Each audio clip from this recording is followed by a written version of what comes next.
Meus irmãos, minha palavra de saudação é com a paz do Senhor Jesus. Graças a Deus que nos concede a oportunidade de mais uma vez estarmos reunidos para louvarmos, bendizermos, magnificarmos o seu santo e glorioso nome. Enquanto você encontra o Evangelho por Marcos, capítulo 4, eu quero agradecer a Deus também pela vida do meu pastor Nathaniel, a confiança e oportunidade que a mim são facultadas.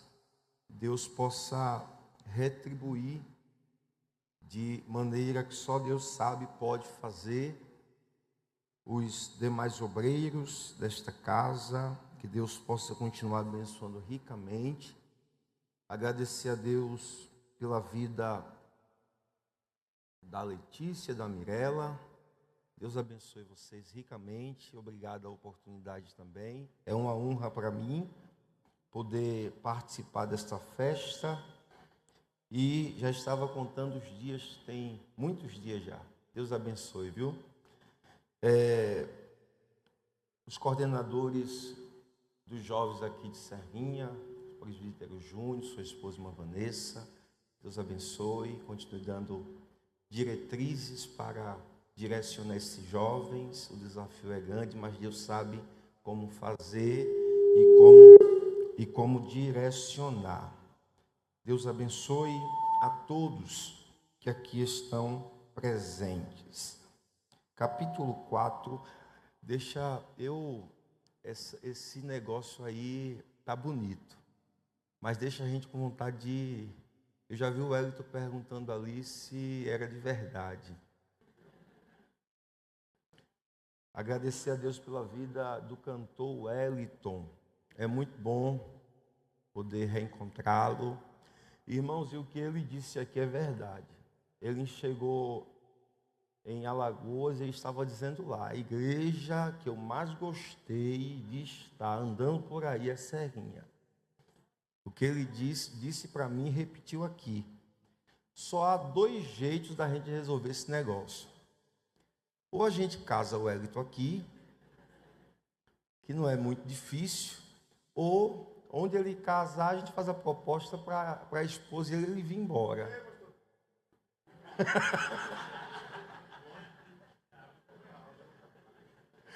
Glória a Deus, glória a Deus, aleluia.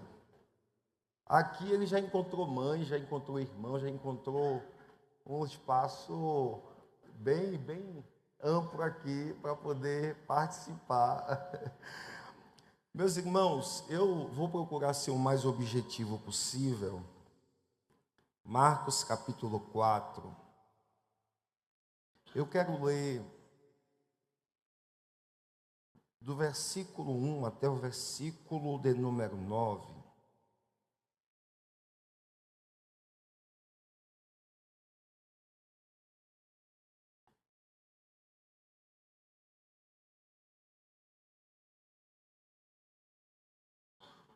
E outra vez começou a ensinar junto ao mar.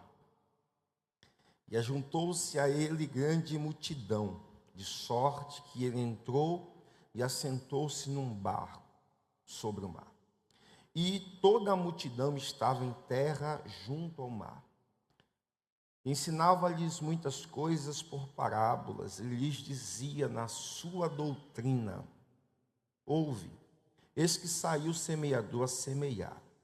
E aconteceu que, semeando ele, uma parte da semente caiu junto a um caminho, e vieram as aves do céu e a comeram. E outra caiu sobre pedregais, onde não havia muita terra, e nasceu logo, porque não tinha terra profunda. Mas saindo o sol, queimou-se, e porque não tinha raiz, secou-se. E outra caiu entre espinhos, e crescendo os espinhos a sufocaram, e não deu fruto. E outra caiu em boa terra, e deu fruto, que vingou e cresceu. e um produziu 30, outros 60 e outros 100. E disse-lhes: quem tem ouvidos para ouvir, que ouça. Amém.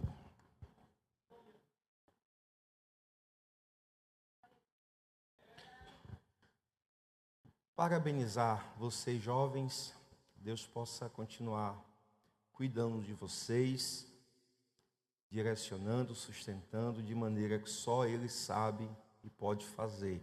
Eu sempre tenho uma frase e gosto de compartilhar. No mundo de tanta pressão que nós estamos vivendo, pressão sobre os melhores cursos, sobre a melhor faculdade, sobre os melhores empregos e assim conquistar o que se imagine, se precisa na vida. Eu sempre digo que Deus pode fazer mais em menos tempo e com o nosso pouco recurso do que a gente levaria a vida toda com muito recurso e com mais tempo e não conseguiria. O que eu quero dizer é, vale a pena ser fiel a Deus e confiar que aquilo que vocês não conseguem, Deus pode fazer realidade, abreviando o tempo e encurtando a distância. Portanto, vamos continuar confiando em Deus. O tema escolhido para esta festa fala sobre frutificar. Fui chamado para frutificar. E eu quero me ater a esse tema me baseando sobre alguns desafios que nós enfrentamos e que precisamos vencer se quisermos frutificar. E eu começo a minha pregação dizendo que toda a produção e toda a frutificação que o texto sugere depende exclusivamente de ouvirmos a palavra de Deus e colocarmos em prática. Esta parábola, já dizia William Buckley, ela fala sobre o ouvir, o entender e o praticar. E o Evangelho também trabalha nesta perspectiva. O texto precisa ser considerado a partir dos 3 evangelistas, tanto Mateus no capítulo 13 e Lucas, como já foi lido aqui, no capítulo 8. Lucas tem uma proposta mais resumida, mas se vocês analisarem as 3 passagens, todas elas vão dizer as mesmas coisas. E aqui eu começo dizendo que Jesus, ele está à beira-mar, sobe num barco, faz do barco seu púlpito, enquanto a multidão se aproxima para pregar. O ambiente geográfico que Jesus vivia, bem como os seus conterrâneos, é um ambiente que a gente encontra facilmente esses 4 solos: a beira do caminho, as pedras, as ervas daninhas, os espinhos e a boa terra. Analisando esta parábola, a gente percebe claramente que Jesus é o melhor, o maior, o mais sábio pregador que já existiu. E por que eu estou dizendo isto? Porque mesmo Jesus, sendo o mais sábio, o maior e o melhor pregador que já existiu, ele encontrou corações como pedra, encontrou corações como beira do caminho, encontrou corações cheios de espinhos, e nesses corações, até o melhor dos pregadores, na sua pregação, a mensagem não causou o efeito que deveria. E aqui eu trago para o sentido prático. Viajando por aí, atendendo algumas igrejas, a gente percebe claramente que existem igrejas que a gente encontra mais dificuldade para pregar e mais dificuldade para apresentar um louvor. Parece que tem igreja que está mais disposta, participa mais, está mais quebrantada. Já outras igrejas, elas têm um pouco mais de resistência. Você soa a gravata, a camisa, o terno, a meia, e parece que todo o seu esforço de meditação, de leitura, de oração, de jejum, não tem tanta assertividade. Mas, a exemplo desta parábola, Jesus sendo o maior dos pregadores, nem sempre o problema, e aqui claramente o problema não era nem o pregador e nem a semente, mas o solo, o ouvinte, e como as pessoas recebem a palavra. Isto mostra para a gente que é quase impossível frutificar sem que a palavra seja ouvida, entendida e colocada em prática. Eu poderia citar, por exemplo, Paulo em Atenas. Ele pregou um dos maiores sermões que ele pôde elaborar, se tratando da criação, Deus como Criador, de Cristo, e ele pode-se dizer que deu o tema, o altar ao Deus desconhecido, e mostrando quem é este Deus na revelação especial e natural ou geral de Deus, e nenhuma alma até então se converteu em Atenas. Isto fala da recepção do Evangelho. Parece que em determinada região a igreja cresce mais, o departamento de jovem cresce mais. Isto nem sempre tem a ver com a questão da evangelização, porque a gente percebe, já foi dito aqui até mesmo pelo pastor, que Serrinha é uma cidade evangelizada. Mas a gente também percebe que todas as igrejas de Serrinha não estão cheias. Isto quer dizer que existem diversos solos. Existem solos que não dão espaço, vazão à palavra de Deus. E aqui, baseado nesta parábola, eu preciso fazer alguns apontamentos rápidos para a gente ir à aplicação do texto. E sobre esta parábola, vocês sabem que era um dos métodos que Jesus mais gostava de pregar, que era através de parábola, fazer uma comparação, do grego parabolê.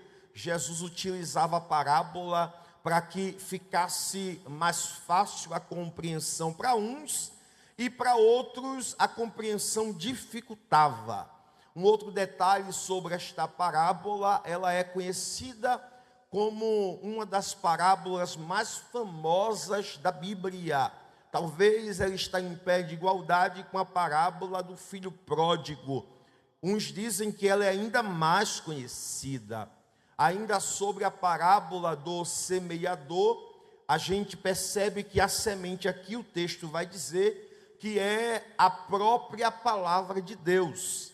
E no texto de Marcos, no capítulo 4, esta palavra de Deus também é sinonimada através do ensino e da doutrina de Jesus Cristo.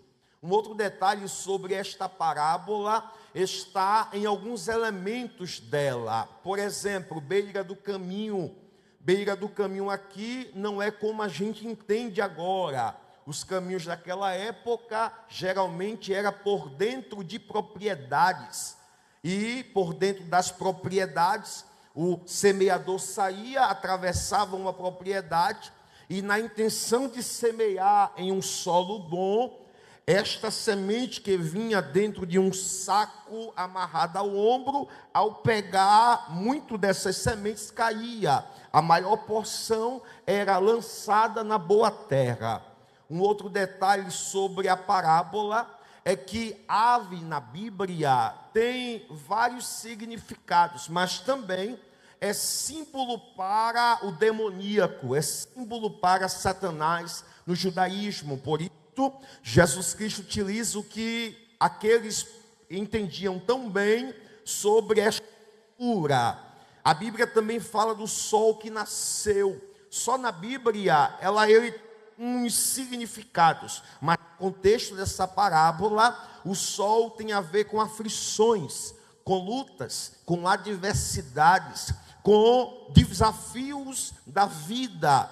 Outro detalhe sobre esta parábola é que a Bíblia fala de espinhos, e aqui está se tratando de ervas daninhas que cresciam para poder evitar o crescimento do trigo, ou mesmo da semente que fosse semeada com o propósito de colheita, de frutificação.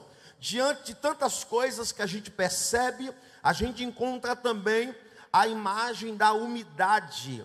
No texto de Lucas, a Bíblia fala tanto do pisotear da semente, como da umidade que não havia na terra. E aqui também tem uma ação espiritual, no sentido invisível. Por quê? Porque Isaías vai dizer que a palavra do Senhor é como uma chuva que desce do céu, germina o solo, dá pão a quem tem, dá semente ao semeador, ela não voltará vazia. Então, a umidade da terra também deve-se a Deus, porque é Ele quem manda a chuva.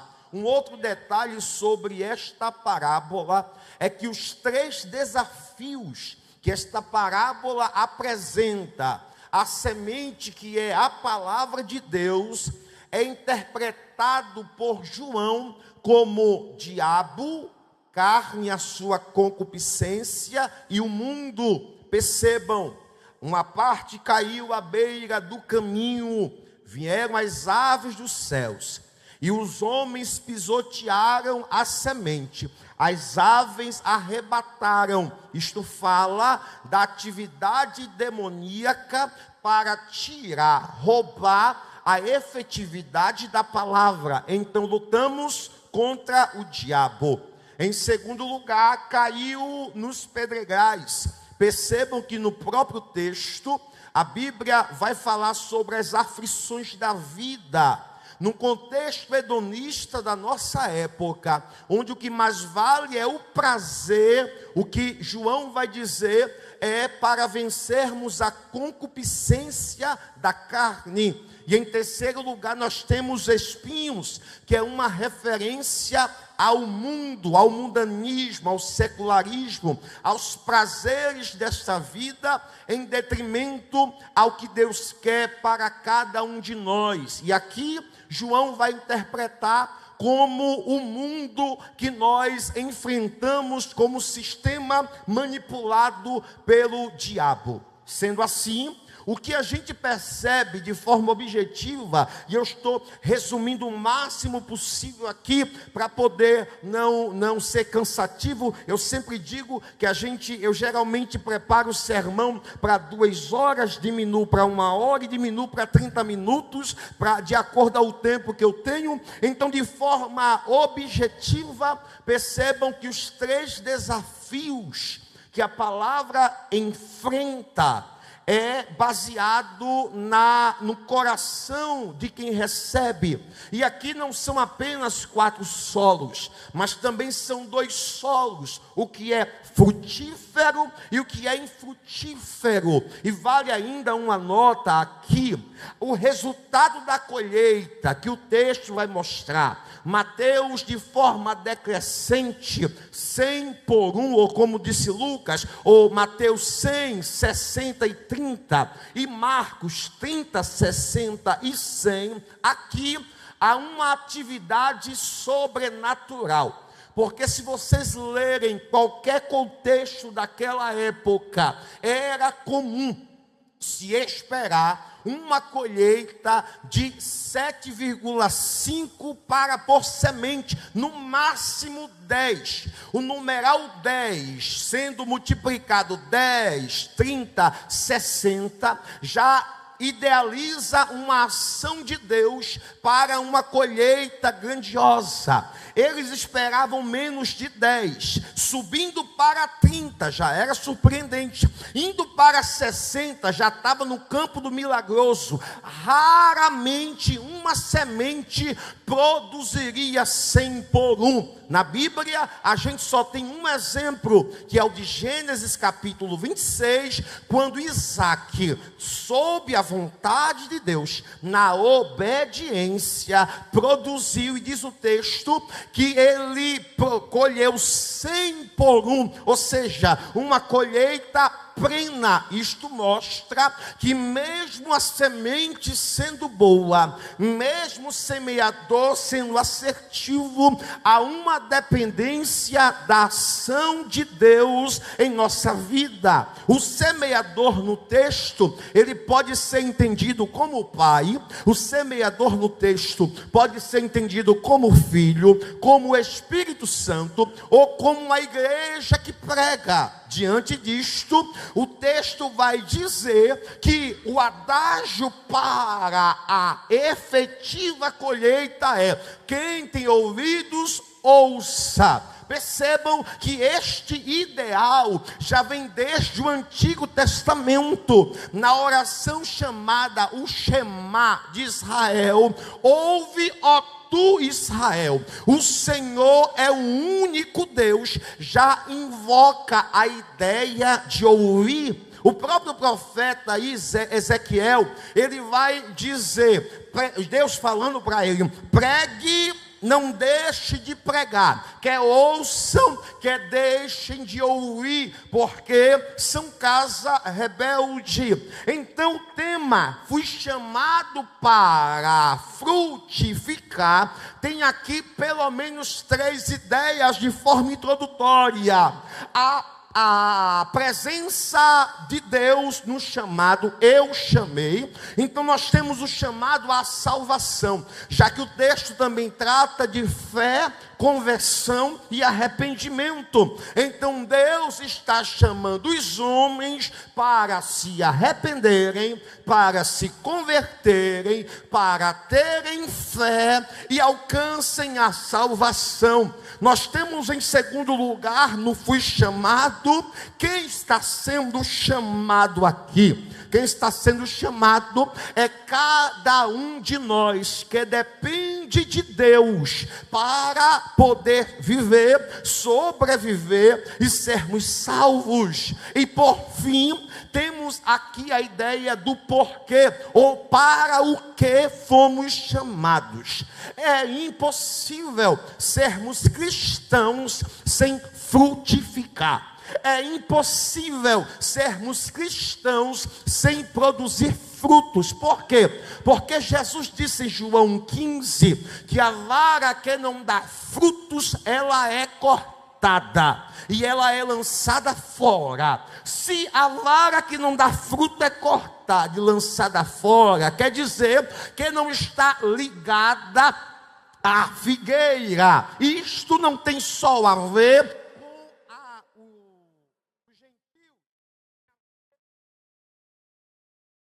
Deus. Diante desta verdade, precisamos frutificar. Já que precisamos frutificar, eu quero aqui rapidamente mostrar para vocês alguns desafios que nós vivemos à luz do texto, se quisermos frutificar. E o primeiro desafio está exclusivamente no primeiro solo. E o primeiro solo, ou na primeira configuração, tanto Mateus, Marcos e Lucas, eu pego a ideia dos três, vão dizer assim, que a semente caiu e ela foi pisada, isso é Lucas, e vieram as aves do céu e a comeram, Mateus e Marcos. Ou seja, a semente foi pisada, vieram as aves do céu e comeram. comeram, ou arrancaram, arrebataram. Então nós temos dois agentes aqui de desprezo à palavra. O primeiro agente são os homens que pisam. O segundo agente é Satanás agindo para que a palavra não possa produzir o seu efeito. Satanás é um crasso inimigo do efeito da palavra na igreja. Um dos motivos do porquê a gente ouve tão menos Bíblia ultimamente, se você observar, é cada vez menos Bíblia que os pregadores pregam, é cada vez menos Bíblia que os hinos cantam, é cada vez menos Bíblias que a gente vive. Isto é uma ação do inimigo para impedir o efeito da palavra, porque a Bíblia diz que a palavra não volta vazia, sem antes cumprir aquilo pelo qual ou para o qual Deus a designou. Sendo assim, nós temos aqui três aspectos neste primeiro solo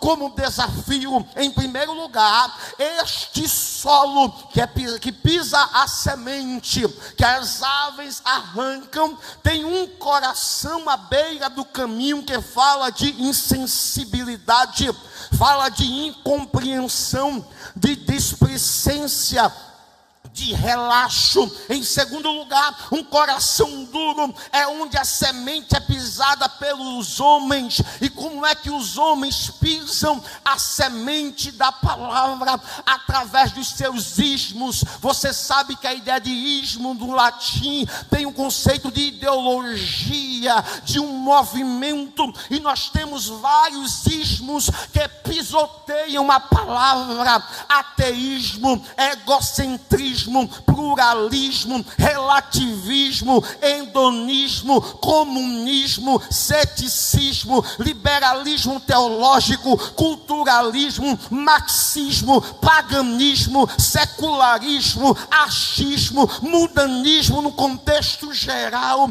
Como é que a palavra, ou quando é que a palavra é pisoteada pelos homens? Quando a Bíblia tem menos valor para a gente do que o professor da universidade. Quando é que a palavra tem menos valor para a gente ou é pisoteada? Quando para nós mais vale a fala do que está lá fora do que a verdade do evangelho. Quando é que a palavra é pisoteada em nossa vida? Quando fazemos da nossa vida caminho para o devasso, para a imoralidade, para aquilo que não louva a Deus. Quando é que a palavra é pisoteada em nossa vida? Quando ela não tem o devido valor, quando ela vale menos do que a série na Netflix, quando ela vale menos do que uma partida de futebol, quando ela vale menos do que o secularismo moderno. Quando é que a palavra é pisoteada em nossa vida? Quando não damos a devida honra, quando queremos atualizá-la, quando queremos reinterpretá-la. Quando é que a palavra é pisada em nossa vida? Quando não a temos como palavra de Deus. Mas em nome de Jesus, Satanás não vai conseguir roubar a palavra de Deus do seu coração.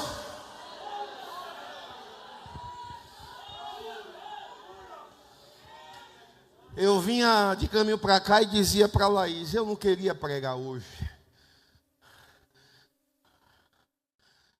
Aleluia. Aleluia. Aleluia. Você está deixando fazerem o que querem da palavra em sua vida e você quer frutificar? Você trata a Bíblia de qualquer jeito, de qualquer maneira, banalizando, e quer produzir frutos? Você deixa chacotear. A Bíblia não precisa de defesa, é a palavra de Deus. Quem sou eu para defender a Bíblia?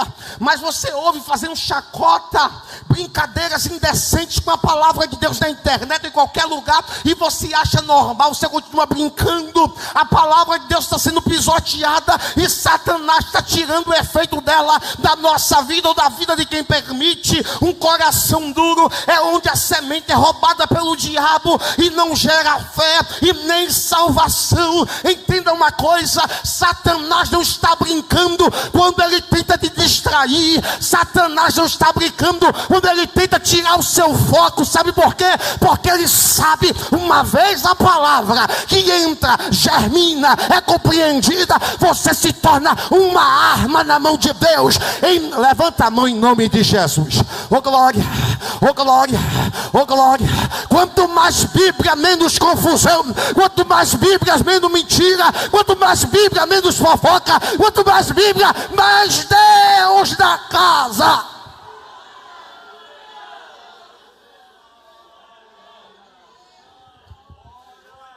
Oh glória, oh glória, aleluia. Não é muito esse o meu costume, mas se você não se sentir incomodado, diga para alguém do seu lado: mais Bíblia, por favor.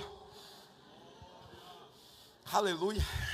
Nada substitui o papel da palavra, nada tira a importância da palavra.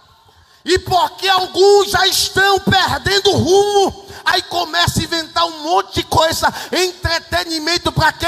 Para ver se substitui a palavra. É a palavra que a igreja precisa, porque quanto mais Bíblia nós tivermos, mais Deus se revela em nosso meio.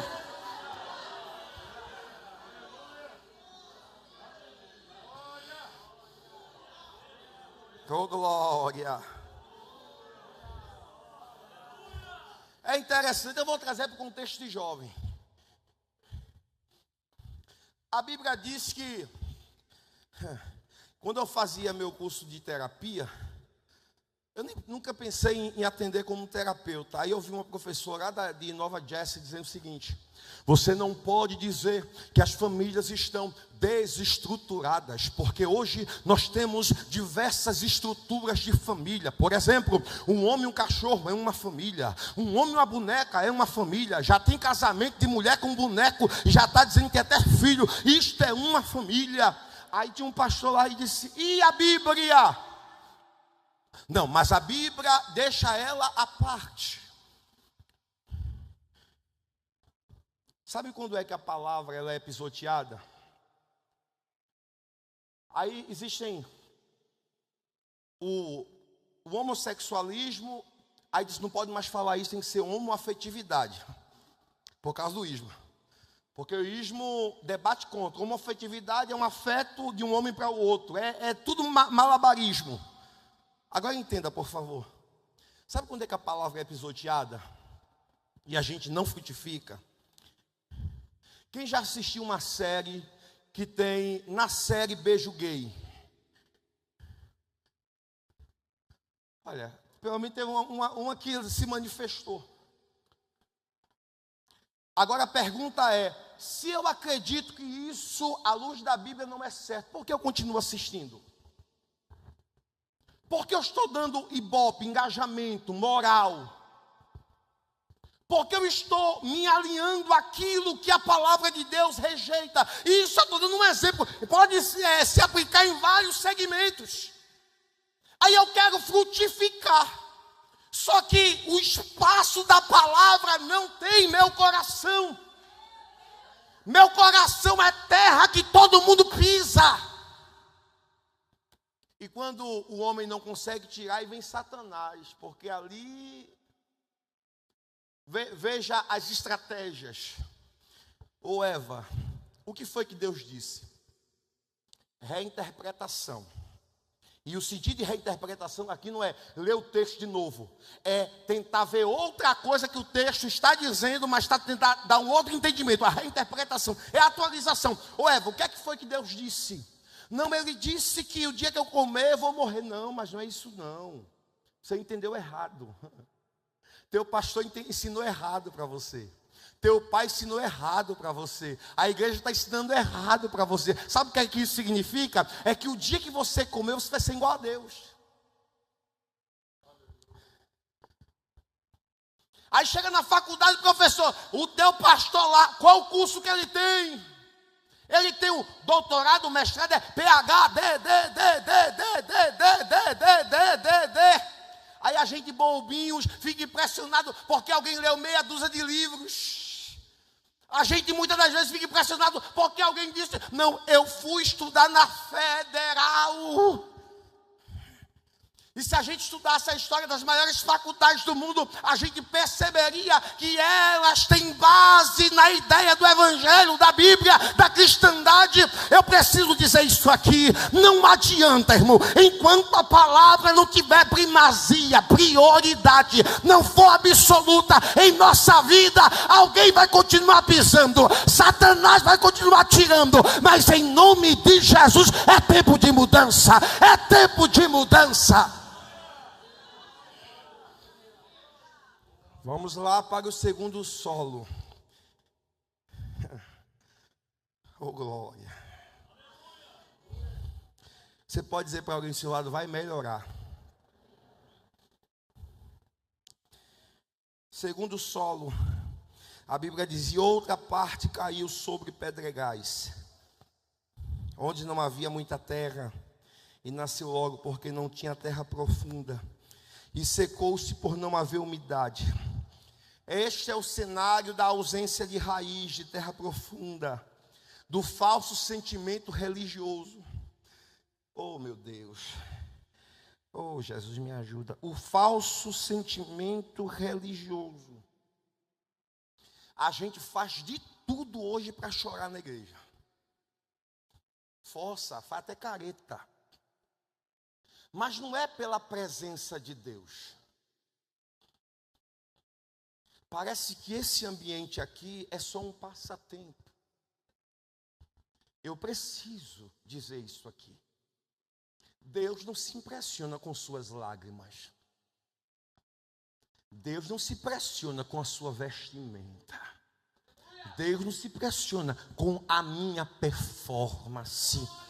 Porque performance é fácil você adquirir. Você chegar lá, aí lê meia dúzia lá, aquela berechite, atadonai Eloheinu melech haolam ramot haresh. Isso aí, você decora e você fala. O que Deus se impressiona, por assim dizer, para usar uma linguagem humana, é um coração contrito e quebrantado. O que Deus está dizendo para a gente é que a palavra no coração pedregoso é aquele solo, aquele coração que vive uma vida de aparência, tem lágrima, mas não tem convicção, tem levantado de mãos, mas não tem conversão, tem presença da igreja, mas não tem presença do céu. Deus está nos chamando para viver uma nova realidade.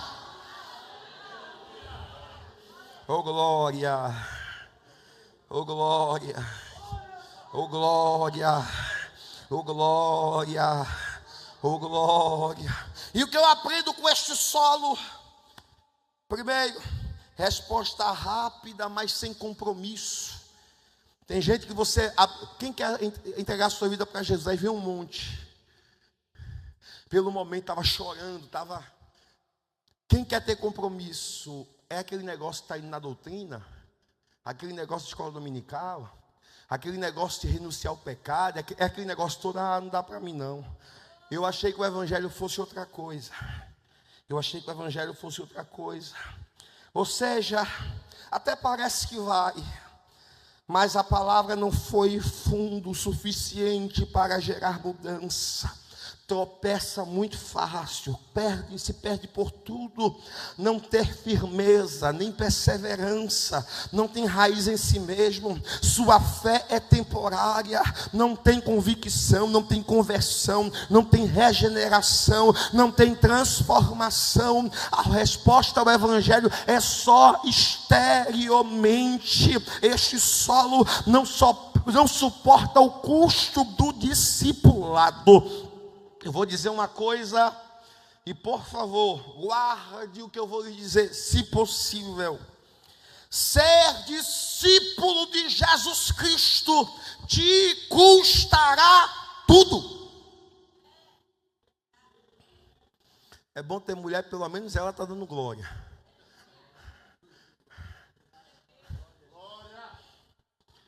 Ser discípulo de Jesus Cristo custará tudo.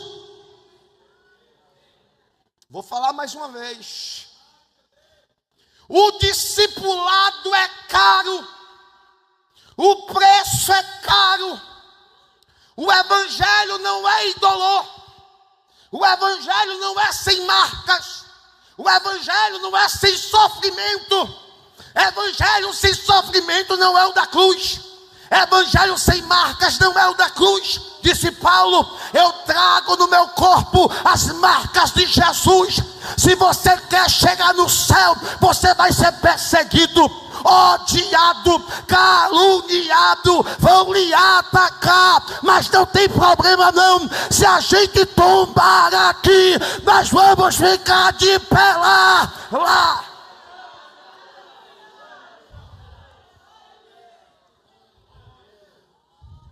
O que tem de gente abandonando a igreja, eu sei que não é culto de doutrina. Aos visitantes, é bom que já aprende como é. Se aceitar Jesus, já sabe como é o caminho. Eu não vou mais porque não me deu paz do Senhor. O pastor, eu quis falar com o pastor, e o pastor nem teve tempo para mim.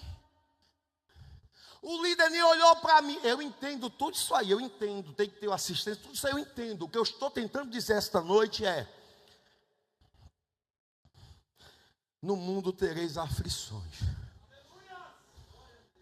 Se você abandona Jesus porque alguém está de cara feia, você não é digno de Jesus. Se você, aí eu estou falando na maneira correta, porque a gente costuma dizer, quem quer aceitar Jesus como se Jesus fosse um produto. Se você abandona Jesus porque a porta de emprego se fechou, você não é digno de Jesus.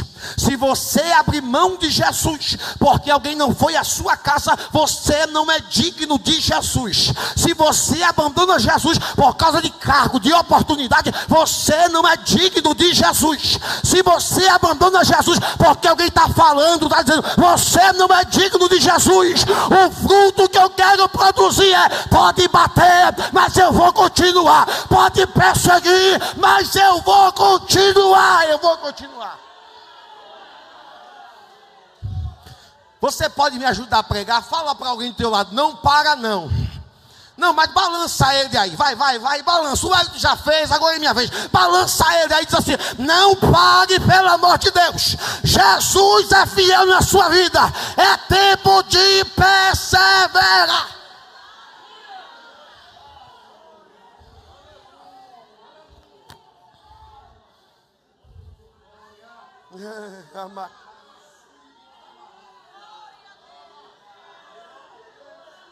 Levante a mão e diga alguma coisa para Jesus. Faça uma oração de 1 minuto aí. Diga para Ele: e ainda que Ele me mate, nele eu esperarei. Ainda que Ele me mate, nele eu esperarei. Pode cortar Tiago a espada, Pedro vai continuar preservado por Deus. A igreja vai continuar orando. A igreja vai continuar.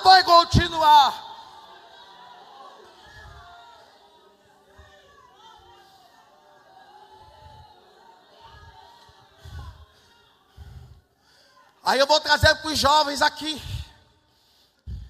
Não se porte se vocês não forem populares na escola. Não se porte se vocês não forem amados na escola. Não se porte se vocês não forem os queridinhos, as queridinhas da escola. Você tem o maior do teu lado, que é Jesus Cristo.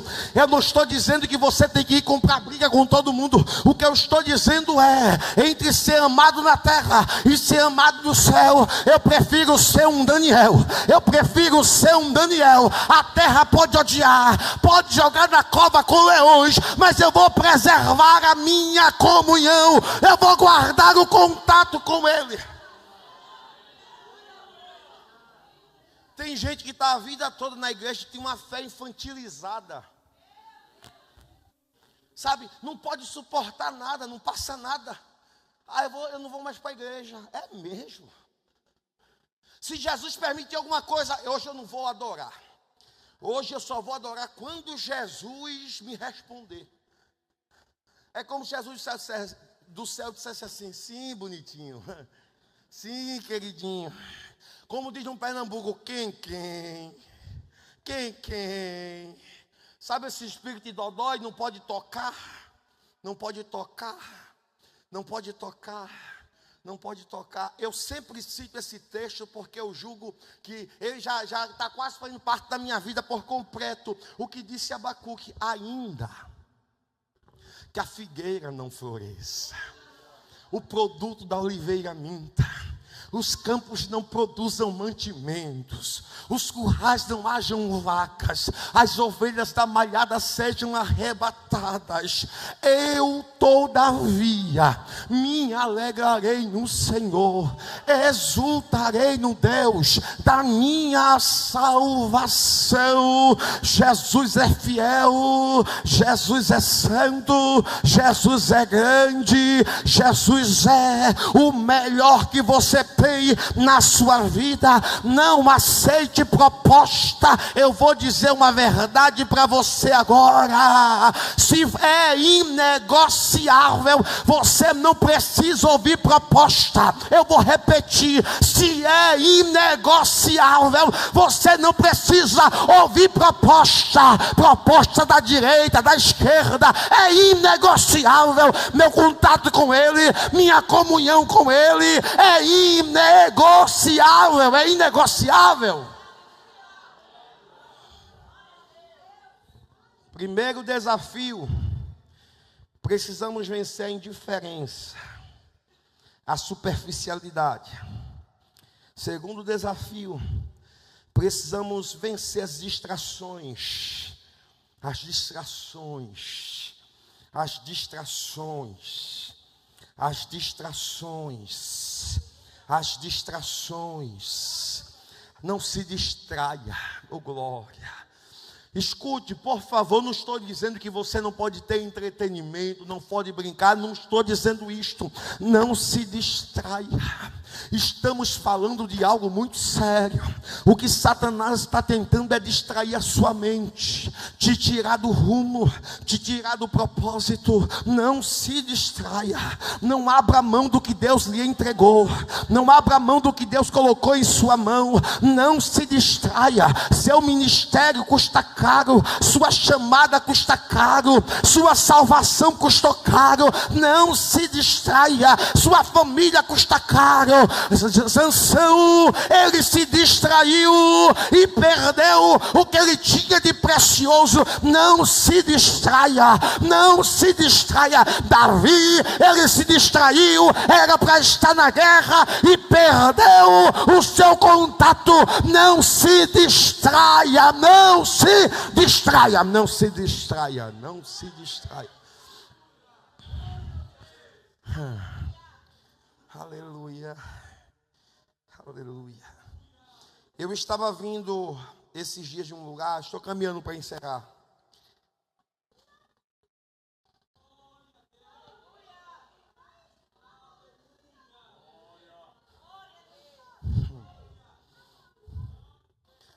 E alguém estava dirigindo o carro.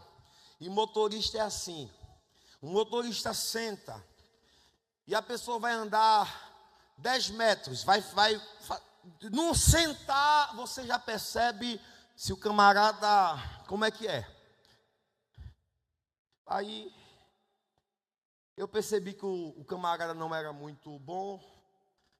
Eu disse para ele: olha, eu vou te falar uma coisa, mas por favor, não olhe para o lado, não se distraia. Tem uma imagem assim, assim, assim do seu lado. Ele: cadê? Eu segurei no volante. Disse Deus para Josué: não se desvie desta palavra. Antes medite nela de dia e de noite. De dia e de noite. De dia e de noite. Qual é o terceiro desafio? Se no primeiro o desafio é raso, e no segundo também, o terceiro é o desafio de um coração ocupado demais para Deus. Ocupado demais para as coisas de Deus. É o desafio de vencer a inconstância. Vivemos uma geração gangorra. Uma hora a fé está lá em cima, outra hora está lá embaixo. Uma hora está lá em cima, outra hora está lá embaixo. Eu não estou dizendo que o nosso emocional não oscila. Eu não estou dizendo que a gente não passe por dificuldades na vida. Um dos príncipes dos pregadores, como dizem por aí, viveu muitos anos em depressão, não uma vez só, teve recaída de depressão como Charles Spurgeon. O que eu estou dizendo esta noite é que a minha certeza de quem Deus é, a minha certeza de quem eu dependo, a minha certeza de que a quem eu louvo, oro, busco, clamo, não é abalada. Jó disse ainda que ele me mate, nele eu esperarei. Eu posso chorar, mas Deus é Deus. Eu posso sofrer, mas Deus é Deus. Eu posso padecer, mas Deus permanece sendo Deus. Eu não vou abrir mão desta convicção, eu não vou abrir mão desta verdade. Eu preciso de uma forma ou de outra.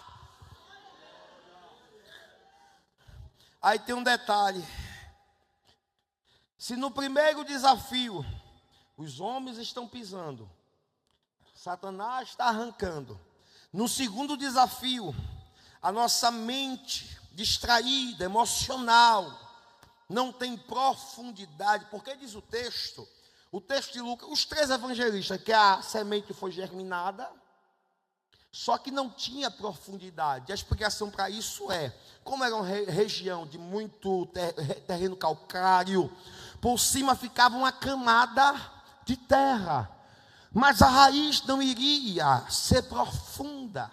E uma das razões porque uma árvore permanece de pé é a raiz. Quanto mais profunda a raiz, mais difícil é da árvore cair. Quanto mais profunda a raiz, mais alimentada é a árvore. Quanto mais profunda é a raiz, e o detalhe é que tem raiz que pode ter o desafio que for, se tiver uma rocha submersa ou enterrada, a raiz contorna a rocha e vai atrás de água. E o texto está dizendo que a terra não era úmida, a terra era seca. Aí eu vou trazer um sentido espiritual aqui. Tem gente que a vida está seca. Eu estou falando da chuva espiritual, da bênção que é a presença de Deus, de um derramamento espiritual sobre a nossa vida. A terra está seca, não chove, mas há uma promessa de Deus para as nossas vidas. Isaías 43, derramarei água sobre os sedentos, rio sobre a terra seca, minha bênção sobre a tua descendência e meu espírito na tua posteridade. Eu creio que Deus tem um derramar para que o nosso solo, a nossa vida não seja seca, que a raiz tenha umidade. E para mim encerrar, terceiro, diga comigo, um coração ocupado demais para Deus. Eu vou fazer uma pergunta, por favor, não pergunte para ninguém, é uma pergunta pessoal. Deus tem tempo na sua vida? Qual é o tempo de Deus em sua vida?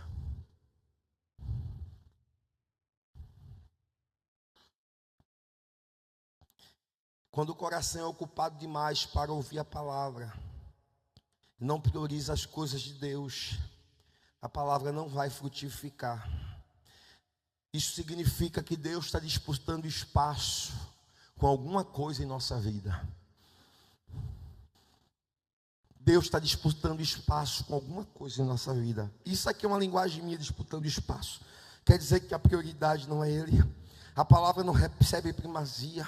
Um coração ocupado demais com os interesses mudando sufocará a palavra, deixando-a infrutífera a cada dia. Isto significa para a gente que as pessoas ouvem a palavra, mas não tem interesse pelas coisas de Deus. O mundo fala mais alto do que o evangelho, e diz mais: se um coração ocupado em muitas ambições sufocará a palavra. A gente olha muito para lá fora e vê muitas coisas de Deus. Eu vou repetir uma coisa aqui, pelo amor de Deus, guarde isto: se Deus não tem primazia em sua vida, você não é digno, não é digna dele. É tempo de voltarmos ao princípio. A gente, é interessante, trazendo para o sentido prático, a gente não tinha nada, tinha tempo para Deus. Aí Deus nos dá tudo, a gente não tem tempo para Deus. Eu vou falar no sentido prático e você vai entender. Ainda que você enrique, Deus não te chamou para ser rico. Ainda que você prospere, Deus não te chamou em primeiro lugar para prosperar. E quando teu curso, teu trabalho, tua riqueza, tuas ambições, teu buscar tira o tempo de Deus em sua vida, está na hora de recalcular a rota, está na hora de recalcular o caminho, está na hora de recalcular. Eu comecei dizendo: Deus pode fazer mais em menos tempo do que você levaria a vida toda e não conseguiria. A Bíblia diz que Jabez fez uma única oração e Deus mudou a vida dele completamente. Esta noite Deus está lhe dizendo: cadê a primazia? Cadê a prioridade? Buscai primeiro o reino dos céus e a sua justiça, e as demais coisas vos serão acrescentadas. Ou estas coisas, cadê o primeiro lugar? O primeiro lugar é Ele. Ele é o primeiro, Ele é o último, Ele precisa ser o absoluto em nossa vida. É tempo de voltarmos. Você tem tempo para tudo, mas não tem tempo para orar. Você quer frutificar? Você tem tempo para tudo, mas não tem tempo para ter um momento com Ele. Você quer frutificar? Você tem tempo para viver suas aventuras, mas não tem tempo para Deus. Você quer frutificar? Você tem tempo para viver tudo o que você quiser nesta vida, mas não tem tempo para Deus. Você quer frutificar? O nosso terreno muitas das vezes não recebe a frutificação, porque nós somos um coração beira de caminho, nós somos um solo rochoso, nós somos um coração cheio de espinhos, e a palavra de Deus até é pregada, mas para você não faz diferença. A palavra é ensinada, mas para você tanto fez, tanto faz. E esta noite, uma vez mais, Deus está lhe dizendo: é tempo de recalcular a rota, é tempo de repensar a vida, é tempo de pensar naquilo que é a minha vontade. Se Deus quiser te dar riqueza, Ele te dá. Se Deus quiser te colocar no alto escalão, Ele te coloca. Se Deus quiser te dar projeção, Ele te dá. Mas você não pode buscar isso a todo custo. Você não pode negociar o que Deus te entregou. Deus te entregou algo, guarda o que tu tens, não deixa que ninguém tome a tua coroa. Deus colocou algo na tua vida, no teu coração. Por que vai olhar atrás? Por que vai desistir? É tempo da mensagem, da semente, da palavra germinar. O que Deus falou ainda está valendo. O que Deus falou ainda está valendo. O que Deus falou ainda está valendo. Fique de pé, por favor.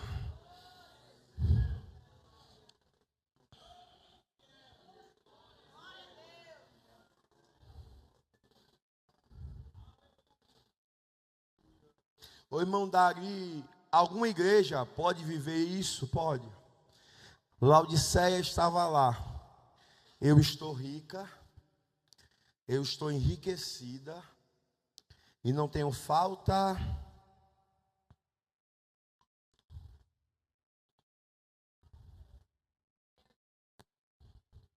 Jovens, eu não sei como vai ser o amanhã de vocês.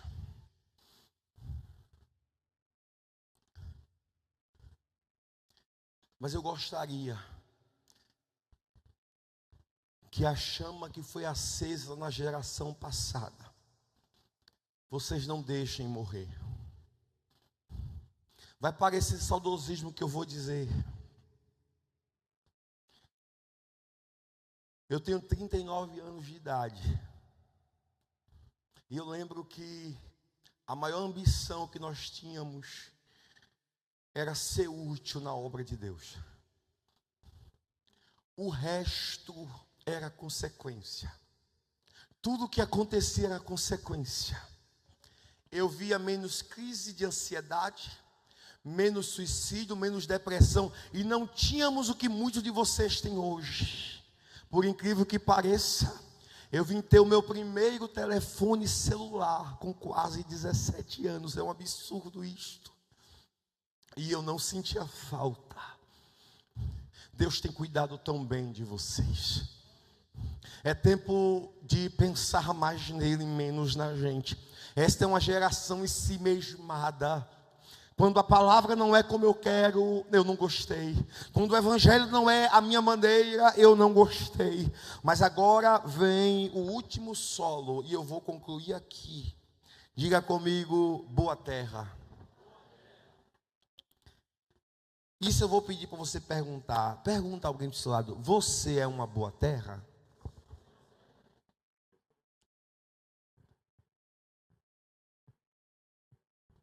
Ô irmão Dário, como é que eu sei que eu sou uma boa terra? Diga comigo, obediência. Quer saber se é uma boa terra? É só saber o nível da sua obediência. Vou repetir de novo. Quer saber se és uma boa terra? É só saber o nível da sua obediência. E na obediência, 3 coisas acontecem. Primeiro, só é possível frutificar segundo a palavra de Deus. A semente é a palavra. Então, quando eu olho para a palavra, se eu quiser frutos da verdade, eu preciso falar. Diga comigo a verdade. Se eu quiser frutos da santidade, eu preciso ser. Se eu quiser frutos de adoração, eu preciso Se eu quiser frutos do perdão, eu preciso Se eu quiser frutos do amor, eu preciso Então não tem para onde correr, é pela palavra. O fruto está condicionado à palavra. Ponto. Irmão, mas é que ele falou tão mal de mim que eu não consigo perdoar. A terra não está boa.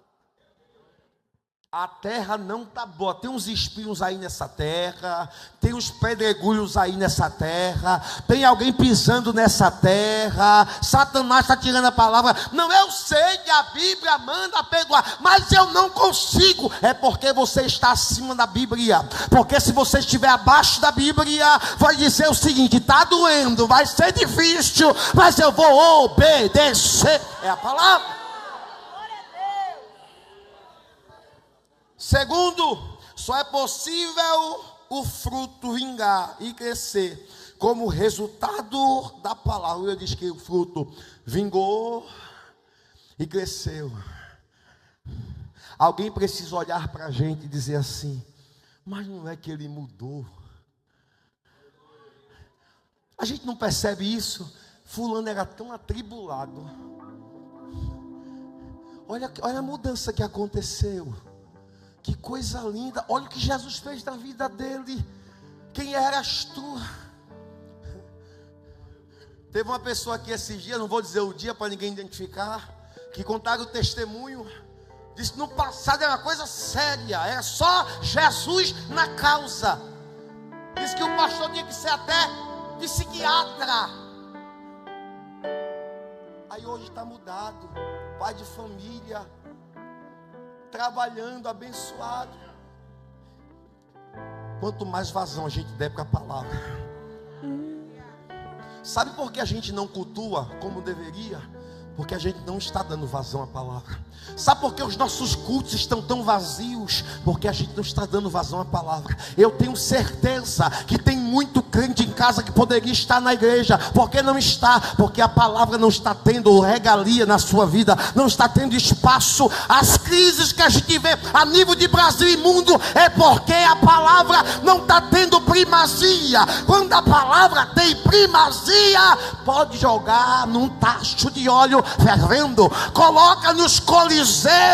Oh Deus, aviva a tua obra, aviva a tua obra de novo. Oh glória, oh glória. É tempo de voltarmos ao primeiro amor. A palavra de Deus, ela é fiel em nossa vida.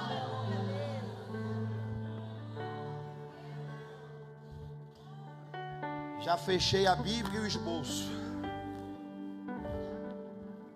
Pode, já está aí, já vai cantar? Aqui já, anda também aqui. Eu só vou dizer uma coisa. Diga comigo: 30, 60 e 100. Diga comigo: 100, 30, 60, 30. Diga comigo: 100, 10. Ô irmão, daqui que conta é essa? É que o Lucas diz assim: 100 por 1. Então, se Deus quiser fazer no rápido, ele resume: 100 por 1. Se Deus quiser fazer de trás para frente, ele começa 100, 60 e 30 por 1. Se ele quiser da frente para trás, 1, 30, 60 e 100. Sabe o que significa isso? Quando a palavra tem espaço, vai produzir frutos em toda a direção. Oh glória. É fruto de lá para cá, é fruto daqui para lá, é fruto da direita para a esquerda, é fruto da esquerda para a direita. Os frutos de Deus.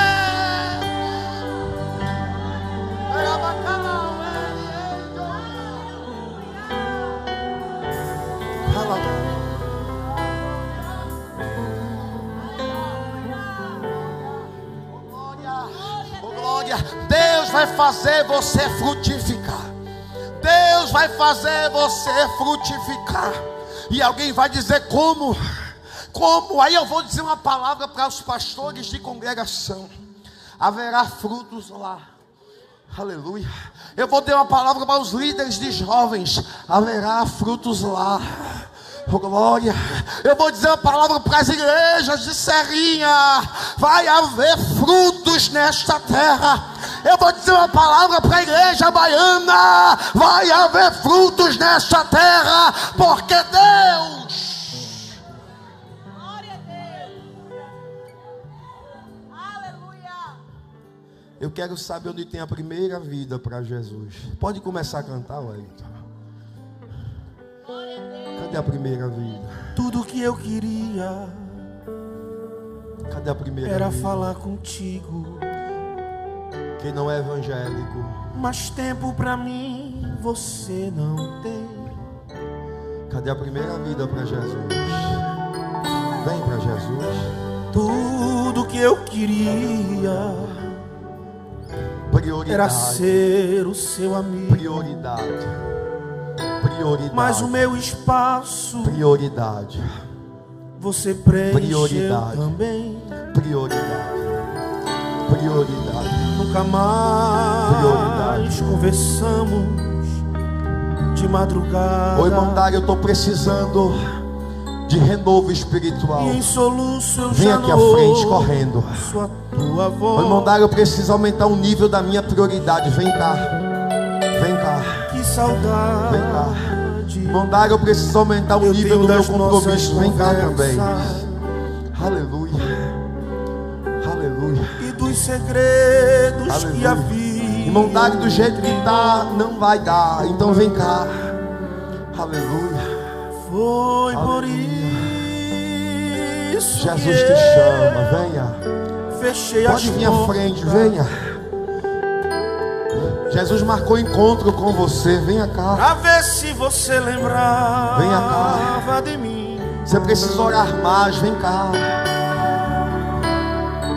Faz já tempo não que você não sente. Alegria da salvação, vem cá. Irmão Dag, estou pensando em parar, vem cá. Oh glória, oh glória. Seus negócios são mais importantes do que eu. Prioridade, prioridade. Faz muito tempo que eu ouvi você me chamar de meu amigo. Prioridade.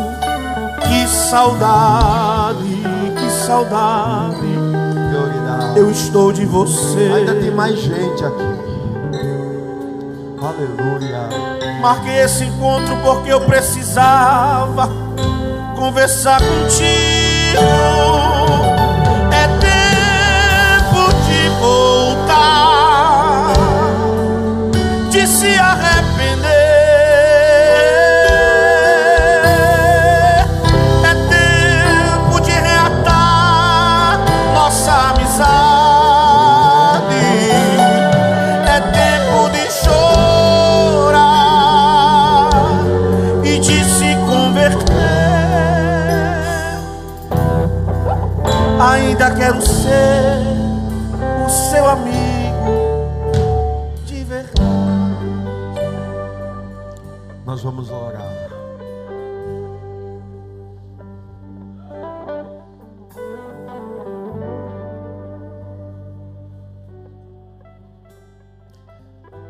Eu penso que o tema que foi escolhido é porque ainda falta algo em nós.